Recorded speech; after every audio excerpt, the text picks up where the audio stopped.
also note that my queen can potentially snag that pawn that's hanging around there on a6. He places his bishop onto f6, harassing my knight here, and also sort of indirectly attacking my rook on a1, which is kind of weak and passive over there in the corner. I don't mind about this and just take the bishop on d7. And here, if he plays bishop captures pawn on b2, I can just play rook to a2. He'd play perhaps rook to f7, attacking my knight. I'd have to move my queen out of the way. He'd capture my knight. Rook captures rook, rook captures rook, rook captures bishop, and I'd still be winning here.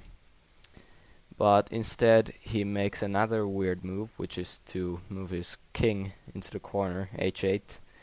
Not sure what he was trying to do here. Maybe he was trying to set up some weird trap where he thought that my knight would perhaps capture the rook on f8 or the bishop on f6. So he was kind of playing hopeful chess, which isn't really a good thing to do. You know, you shouldn't at any means necessary think that your opponent is going to do one or another move. You should always keep in mind all the options available. So I don't, of course, fall for any trap like that and just take the pawn that was hanging on a6 with my queen. He takes my knight, and I trade off the rooks. Then I move my knight out to c3, allowing my rook on a1 to finally get into play. And he takes my knight, and I recapture with my b-pawn. Now the pawn formation on my queen side is pretty weak looking here, but I'm not too worried about this because I still have a 2-pawn advantage here. He attacks my pawn on c5. I defend it with my queen by moving it to a5, and my queen is sort of overloaded here, but it's not too bad because black won't be able to attack these pawns too easily here just now. So instead of trying to attack maybe some other pawn or moving his pawns, he opts to go straight for a 2-move checkmate here on d1. So I move my rook to e1 to defend against that. He moves his queen to d2, getting ready for a 1-move checkmate, but of course I see this and protect my rook. He throws a check, and I block it with my rook, and finally he gives up with those plans and moves back to d7. Then I move my pawn from c3 to c4. I'm allowing my queen to retreat back to perhaps e1 or d2. And I was also thinking that these 2 pawns on the c file will be important later on in the endgame, even though they're doubled up. They're forming this nice sort of, how could you say it, blockade here. He moves his queen to c8.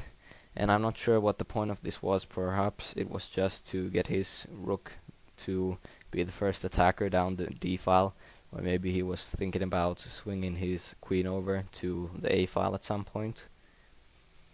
And now I should have played rook to d2 and just traded off the rooks, but instead I played rook to e1 for some reason. I wasn't sure why, can't remember anymore. And he plays rook to d3. Not sure of this move either, but I just go ahead and attack the rook. The queen goes in to support the rook and also offers up this queen trade, which I accept here. And now I start moving my a-pawn down towards the 8th rank.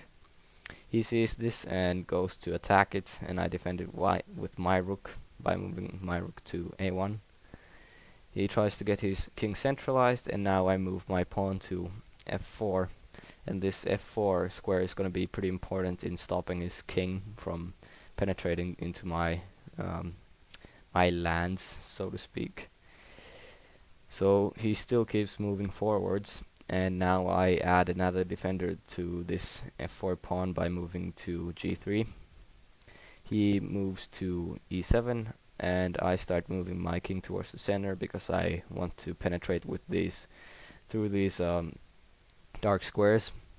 But my opponent is having none of that and just goes ahead and blocks my path. I still move to the center.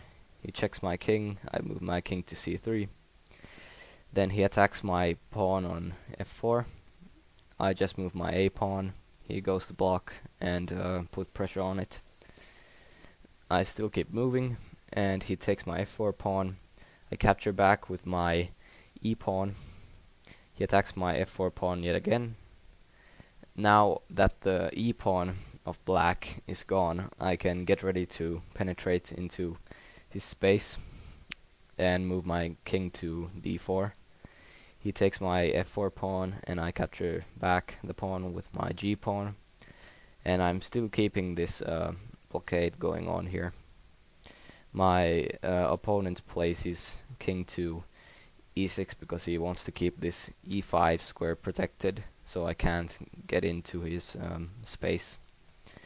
I want to play my h pawn to h5 so he can't perhaps penetrate into my lands, so that he could cause some problems with my pawns on the f and h file. But I don't get to do that, but my opponent helps me out anyway, and now he's totally blocked in. As you can see here, my pawns are acting as a really good barrier against any of his moves. So now I play my a pawn to the 7th rank, 1 rank away from promotion, and he moves to f6. He still wants to keep watch on this e5 square so my king can't penetrate into his space. So I have to do something about that, and my plan was to move my rook to a6, where I could snag this pawn on c6, check his king. He'd have to move his king away, and then I could still go back to the a file to protect my pawn on a7. He sees this coming and moves his king to the 7th rank, and finally my king can penetrate to the square e5 and is attacking the pawn on f5. He starts heading towards my rook. I capture the pawn, still heading towards my rook. I go after him and make sure he doesn't escape. He attacks my rook. I simply move it back to a5, and he checks my king. I go to d7 to attack his rook and put pressure on his pawn, also blocking any escape from the black king.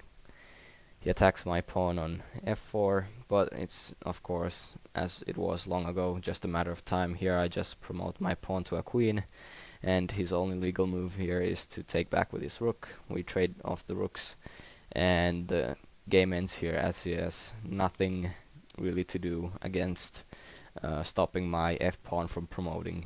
He's totally blocked in on the a file, and he resigns here. So I hope you enjoyed this video, and leave a comment rating whatever you like. See ya.